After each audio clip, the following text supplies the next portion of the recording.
আগে ছিল 46 পাউন্ড থেকে 70 পাউন্ড, অর্থাৎ প্রায় 52% একদিনের ব্যবধানে ওরা জাস্ট ডিসিশনটা নিয়ে নিছে। সম্প্রতি আমরা দেখলাম যে বাংলাদেশের তরফ থেকে নো ভিসার ফিস বাড়িয়ে দিয়েছে এবং এর ফলে ব্রিটিশ বাংলাদেশিদের মধ্যে এক ধরনের চাপা ক্ষোভ বিরাজ করছে এবং হঠাৎ করে এরকম ফিস বৃদ্ধির ঘটনায় অনেক প্রবাসী কিন্তু বাংলাদেশে যাওয়া সীমিত করে ফেলেছেন। সার্বিক বিষয়টি আপনি কিভাবে দেখছেন? ধন্যবাদ। আসলে যেটা হচ্ছে, বাংলাদেশ গভর্নমেন্ট বর্তমানে যে ইন্টারিম গভর্নমেন্ট যেটা আছে, তারা এই বাংলাদেশে যে ইন্টারিম গভর্নমেন্ট যে আছে বর্তমানে ডক্টর ইউনূসের সরকার, ওনারা ফরেন মিশনগুলোতে তাদের যে ফিজ যেটা আছে এটা রিভাইজ করার জন্য একটা বোর্ড মিটিংয়ে, অর্থ মন্ত্রণালয়ের মিটিংয়ে একটা অনুমোদন হয়।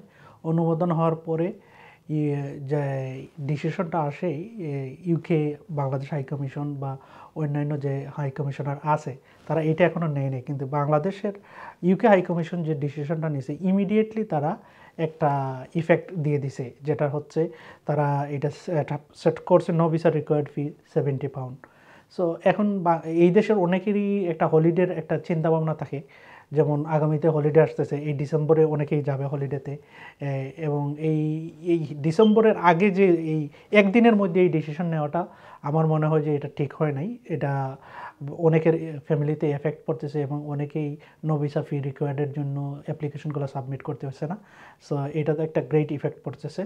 এবং আমি যতদূর জানার চেষ্টা করছি বা আমি একটা ইমেলও দেওয়ার চেষ্টা করছি কনসার্ন ব্যক্তিদেরকে, কিসের জন্য এই ফিটা ওরা বাড়াইছে, যেটা হচ্ছে 24 পাউন্ড, আগে ছিল 46 পাউন্ড থেকে 70 পাউন্ড, অর্থাৎ প্রায় 52% একদিনের ব্যবধানে ওরা জাস্ট ডিসিশনটা নিয়ে নিছে। ওরা জাস্ট ওই নোটিশ দিছে হচ্ছে 5th অফ ডিসেম্বর এবং কার্যকর করছে 6th অফ ডিসেম্বর। এটা পুরোপুরি আনরিজনেবল। এই দেশের মতো একটা সভ্য দেশে একদিনের নোটিশে এত ফি বাড়ানো যায় না, 52% ফি বাড়ানো যায় না এবং উচিত না, এটাও আমি বলার চেষ্টা করছি। এবং যারা এই নিয়ে কনসার্ন আছেন, যারা ভুক্তভোগী, তারা এটা নিয়ে লিখতে পারেন কনসার্ন অথরিটিকে।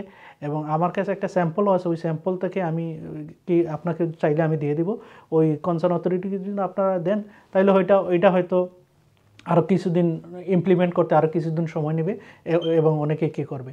কিন্তু তাদের যে যুক্তি, যেটা বাংলাদেশ গভর্নমেন্টের যুক্তি যেটা, সেটা হচ্ছে যে 2011 সালের পরে কিন্তু এটা আর কি হয় নাই, ফিটা বাড়ায় নাই।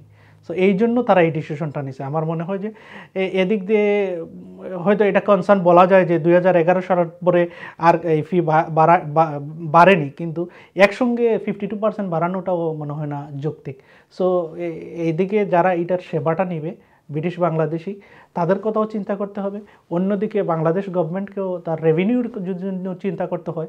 আমি মনে করি যে আরও বিভিন্ন সেক্টর আছে যেটা হচ্ছে বাংলাদেশ গভর্নমেন্ট কিন্তু অনেক টাকা ইনকাম করে নিতে পারে। এজ ফর এক্সাম্পল আমি যেটা বলতে পারি যে বাংলাদেশ ব্যাংক কিন্তু যারা ফরেন আর আছে, মানে ব্রিটিশ বাংলাদেশে আসে বা অন্যান্য যারা এনবিআর আছে, নন রেসিডেন্ট বাংলাদেশে আছে, তাদের প্রচুর প্রপার্টি আছে বাংলাদেশে।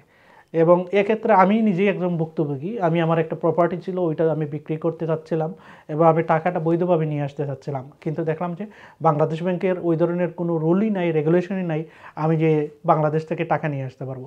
এক্ষেত্রে যদি মনে করেন আমার 1 কোটি টাকার একটা প্রপার্টি হয়, আমি যদি 20%ও ট্যাক্স দেওয়া লাগে, আমি 20 লাখ টাকা ট্যাক্স দিয়েও আমি আমার 80 লাখ টাকা এই দেশে নিয়ে আসতে রাজি আছি। সো আমার মনে হয় যে এই সেক্টরটাও ওরা মনে হয় দেখতে পারে, যে এখানে হচ্ছে অনেক রেভিনিউ হবে, বাংলাদেশ গভর্নমেন্টের একটা টাকা ইনকামের একটা সোর্স হবে। কিন্তু অন্যান্য ফ্যাক্টর যেহেতু আছে, এই জন্য হয়তো ওরা এটা কি করে না।